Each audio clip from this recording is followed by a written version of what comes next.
up? What's up? It's your boy Straight Shot, man. Y'all know y'all tuned in to the Cook Up Network, and we rocking with the one and only Shafer, the legend. What's the up? one and only, man. Hey, don't ask me how I pulled these cords to get my man to come out here. It was a lot. Now I'm just playing, bro. What's up, man? What's up, man? How you doing? Thanks for having me on the Man. Cook Up Network and shit, bro. Appreciate you having me. It's a pleasure to have you, bro. And I'm just honored to have you part of the network now, man. For the people that don't know him, you know, they probably living under a rock or something. Let them know a little bit about you. You know, catch them up to speed. Who are you? Where you come from? You know, shit like that. My name's Shafer. Right now I work at SkoNGo.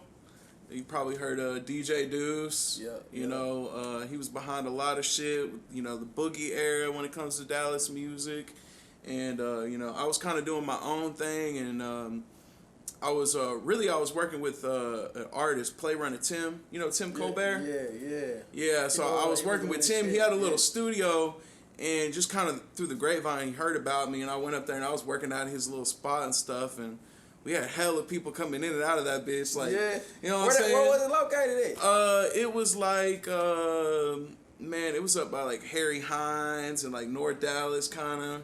Was it like a? It was like a complex, bro. Yeah, I know exactly what the fuck. And there was a lot of producers, artists, bands, all Yeah. kinds of shit. I It was a know what cool you little mean. spot, you know what Yeah. I'm saying? But Most deal. shit, you know, I was just kind of doing shit up there, and I ended up making some connections, and I think it was through Tay Money. He was like, bro, you gotta come fuck with my boy Deuce, you know what I'm saying? Because, you know, Tim kind of has some stuff going on and shit, and he's like, bro, like, Deuce needs an engineer. So I was like, fuck yeah, let me go check him out. And I met DJ Deuce. He was just super good people, bro. Yeah. Like, super welcoming. He was like, man, I need an engineer, you know what I'm saying? And so I started working with him, and, you know, he just really accepted me in. Like, I started bringing my own people in there. He started bringing his people, and it's just, we've been working, bro. We've been. And so, what was it about music that sparked your attention to say, hey, man, I want to do this for like a career? Man, it was really just a natural progression for me. Like, I started playing guitar when I was real young. So, like, my dad grew up in the 80s, and he used to listen to a lot of, like, 80s metal and shit like that. And, like, he used to be in a band. He played guitar. Yeah. And I was probably, like, 10 or 11. And we had been living in DeSoto, but my dad got a house in Red Hook when we moved out there.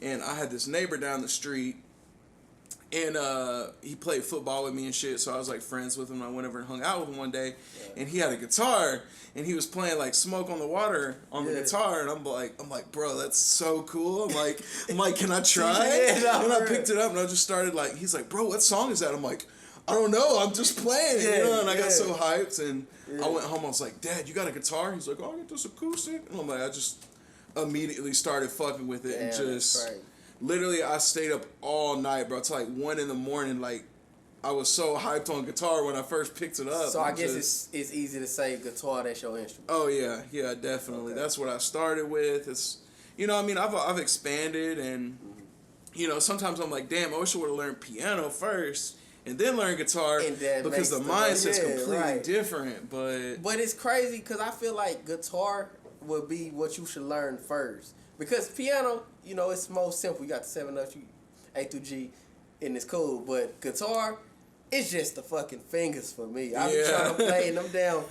It's the fingers, then the placements. That's and the chords. only thing. Guitar is like, you literally got to sit there and like mess with it until you figure out how to play the thing. Right. You know what I'm saying? And then once you can play it, then it's like learning the music theory and all that stuff. But most people never get past the even learning how to play it part. That's why there's so many people that like try to learn guitar and then they just quit. Versus piano, anyone can push a button. Exactly. You know what I'm saying? But my thinking is the way the guitar is laid out, it's tuned in fifths. So it makes it easier to do these big chords and stuff. But from a music theory standpoint, when you're looking at a guitar, you're not really thinking about theory. You're thinking about like shapes and like memorizing scales and stuff.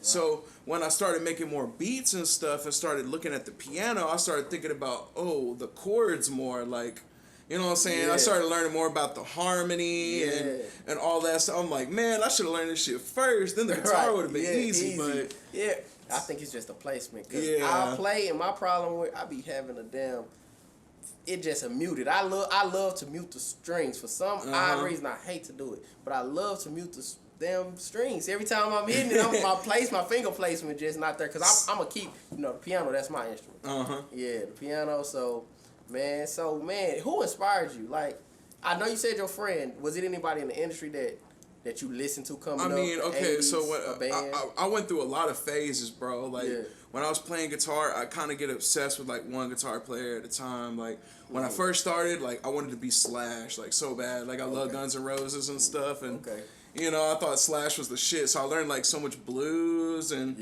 stuff, and then I went from that. I got into like Pantera and Metallica and like heavier shit, and that's when I started learning more like shredding and riffing, and stuff. You know what I'm saying? So you're pretty diverse because you had so many inspirations. Yeah, and just I love music in general, bro. So, and when I was growing up, there was a lot of rap and pop music and shit that was like on the TV. You know what I'm saying? I would be watching like MTV and Fuse and. Did you ever watch Fuse? You remember Fuse? Yeah, bro. MTV had the fucking joints, bro. Yeah, bro. Like, you get on there and you'd have man, what was that? What was that show where they'd always have the artists come on and shit? Not the what's it, the Underground? What was that shit called? It was something, man. That have like Eminem and like all the different artists come on there and talking about. That's what I'm saying. I don't even remember, but Music TV was good back then. That was something like that. Yeah, The Basement. And but shit, man, that's what we're missing. We missing that. Yeah, I missed that when we had good music on TV and shit. Like, cause now I don't even fucking watch TV. I don't watch TV at all, bro. Me either. I'll be watching YouTube. That's all I watch. Yeah, YouTube shit. I feel like that's a producer thing though. Nah, for real. So when it comes to you at your partner house, you introduce this guitar. So when it comes to your dog, deciding your dog, I'm gonna use. Where was that? What was going on in this moment where I said I'm gonna make beats? Cause it sounds like you're more of an engineer than a producer. Man, Which one are you both? I mean, I'm both, bro. It's been a long journey. You know what I'm saying? Like when I was real young, I wanted to be in a band, and so I played in a bunch of different bands, and like I was always a serious one. And there'd always be someone like holding up the process, or like the band was split up or something. And I just kept trying. I was floating around, and like I remember the last band that I was in was this band called Unseen Beast. It was kind of like I would compare us to something like Drowning Pool, or like we were heavy, but we had singing and stuff too. But I was in that band, and I was like paying to record our demos and stuff. So I was working with my family. I think at the time we had like a trucking business and shit, and I was doing that, and then saving up my money, and I was spending all that on like recording time. I was going to another producer and shit, and we actually met this guy because we were playing shows, and he was one of the live sound engineers at one of the places we played. Right. So I kind of met him, and I really. Working with that producer is what changed my whole mindset, bro, because when I was younger, I used to have this mindset like you need all this analog equipment, you need a big space, you know what I'm saying? Too. You need a drum set. When I saw this dude in a tiny little room, he was using Logic, and we were using like electronic drum set, just plug our guitar straight up, no amp, straight into the computer, and his mixes sounded badass. Like everything he was doing sounded fucking sick, and I was like, bro, you gotta give me his information. I love to check that shit. I was like, bro, this is. It kind of clicked in my mind that like, oh shit, I could actually do this. Like, I could actually save up my money and get a laptop or a PC or something and like start recording. So I just kind of got it in my mind, like that's what I'm doing. So I started saving up my bread, like every last penny that I had. First thing I got was like a Mac. You know what I'm saying? I got a Mac. I got me some speakers. And it was on at that point, bro. For sure. And I remember it took me so long because I wasn't making much money at the time. I was working for my family with my grandpa, and I remember it took me so long to save up. So that whole time I was like watching YouTube videos, how to mix vocals, how to mix drums, how to do this. And so I was sitting here thinking like, bro, by the time I get my equipment, I'm already know what I'm doing. Know what's going on. Bro, I was so wrong. That shit like a whole foreign language. Bro, I thought I was gonna be badass from the get go, and like I started, I'm like, bro, this sounds like shit. I'm like, I got no clue what I'm doing, man. So at the same time though, you was using the Logic Pro X9 because you went straight to Mac. Yeah, I went straight to Mac because I mean honestly, bro, like I'm a type of person that I'm like, if I see something that works, you gonna try to get close to it. You know, I saw he was using Mac and he was using Logic, the producer, and I was like, man, I'm gonna just get that same shit because I'm gonna know I'm not having any problems. You know what I'm saying? I just wanted to like know. You know, because it was like, I'm not going to be able to buy multiple computers, so I need to make sure the computer I buy is going to last me. So you know what I'm saying? So that's how I kind of went down that Mac Logic road and shit. So for the producers that's, you know, working on a budget, what would you recommend a producer that want to become a producer, but they don't got the resources, the funds to go? Nowadays. Because Mac ain't cheap. No, it's not. But nowadays, I would say that, like, your options are pretty wide open because... I mean, it really depends on what you're trying to do. Like, if you're just trying to make beats, you really don't need a whole lot, bro. You can just get a decent laptop. You can, buy FL, or you can use something like Reaper. You know what Reaper is? Yeah, of course. Yeah. Reaper's completely free. It's literally just as good as Pro Tools. I haven't made a beat in Reaper either. I've recorded in Reaper. But I have never made a beat. Yeah. I do make beats in Studio One. You know, but over time, I kind of realized, bro, FL is just designed for beats, bro. Like, you open it up, your sounds is right there. And it's like, boom, drag them, you going. And, like, you know, as you produce more, you're like, as easy as you can make the process, the better. Like, I agree. You want to fucking just get in there and be creative, bro. You don't want to have to worry about, like, searching through shit. Right. Oh, I got to load up another instrument. I got to do this before I can even make a beat, you know? Exactly. That's why templates are so important. It is, and the riffs and the scores. I feel like somebody I was making a beat one time and they was like, "Bro, how is you making this beat so fast?" Not knowing that I got scores. You know, I got my MIDI files where I just drag this pattern for my hi hats. Cause who's gonna keep on? You know, the clap gonna do that every time. That's not gonna change. So I'm gonna just make this once, drag it over here. Now my clap's done. I'm gonna make my hi hats rolls once, drag it over here. Now they done. You know. And one might think that the beats might sound the same, but it's so much complex you can get into making beats and get creative. And see, that's one thing too. When I started like hardcore engineering, that's when I started picking up on so much more shit about like beat chops and how you can fucking manipulate one beat, bro. Yeah. Like, bro, I'll have literally just a 2-track, you know what I'm saying? No stems or nothing. And I'll like chop the fuck out of a beat, bro. Like, I'll take a snare, you know, I'll literally chop the snare. I'll maybe filter out the low end and I'll fucking chop up that snare. So it's the same snare they use in the beat and just add more fills on top of it and shit. And like, I'll be taking the hi-hat, put new hi-hat fills in there. And I think that's where people kind of, you know, when don't understand, they just go get the sound out the bank, put it on there, and they use that sound, not knowing that you can make this sound like talk. So I'm a person that started with Fruity Loops, no effects. Yeah. Shout out to Meezy, because man, Meezy gave me atmosphere, and you know he looked out for me on a lot of stuff. Yeah. When it came to getting my sounds, but I would really do it the long way. I'd take me a basic synthesizer, and I'll bend this fucking synthesizer all the way up, reverb, wet it up, EQ it, compress it, gross it, whatever I do to it, and it'll sound like something that's on atmosphere, a sound that's already there, but it's like I created that sound. You know, I'm techie where I'm bending these instruments, and it's the long way. I'm good at I love doing that, bro. That's one of my favorite things. Is like you know, fucking with halftime and growth speed and shaper box and like there's so many cool little manipulating VSTs you can just throw on some stuff and like you know, tremolator, like there's cool shit, bro, and you can take a basic ass sound and do whatever. Now I've been getting into like, you know, reversing shit, like speeding it up, and I'm like, oh, that's crazy. You know, that's just cool, bro. Man, we gotta get into it, man. One time, you know, I know you from the land, you from Dallas, and a lot of people, I hear a lot of people talking about our music scene, and you know, some things I agree with, some things I don't agree with. So I asked this question, so I want everybody on this opinion. Where do you feel Dallas music scene is at right now?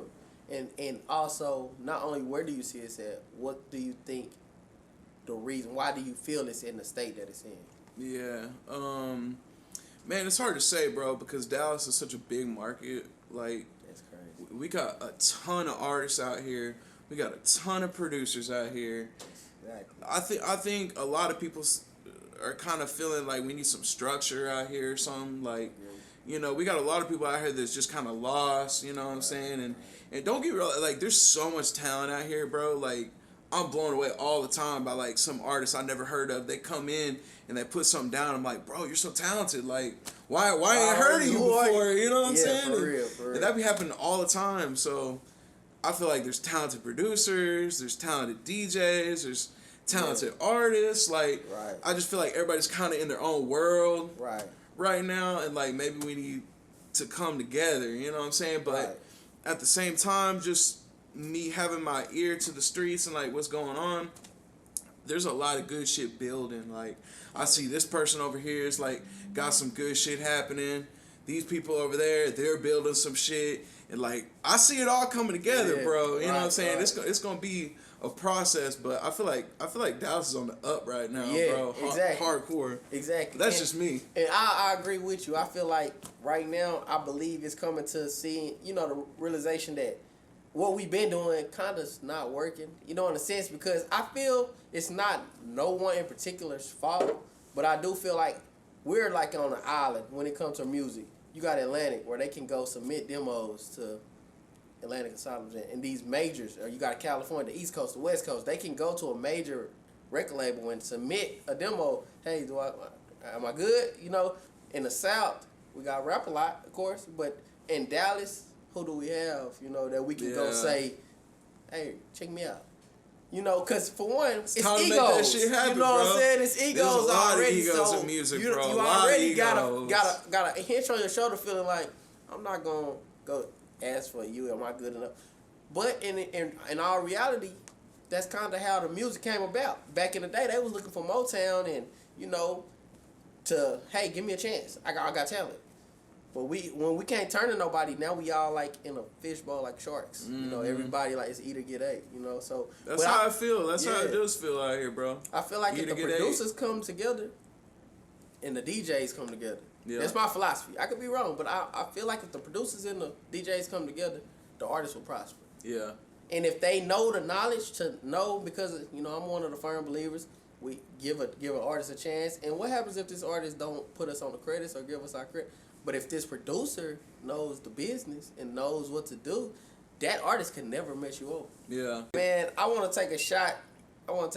Man, to this network, having you on, man. And cheers, bro. Cheers, man. Yes, sir. So what we're going to do now, I want to see you cook up. I want the people to see what you got. We're going to get you inside the lab and go crazy one time. Let's go crazy, bro. So right now, man, y'all rocking with your homie Straight Shot in the most legendary Shafer himself. Shafer in the building with my boy Straight Shot. Yeah, man. Only on the Cook Up Network. It's time to cook up. Cook up. Hey. What's up? This is Shafer. I'm about to cook up live on the Cook Up Network. Let's get into it.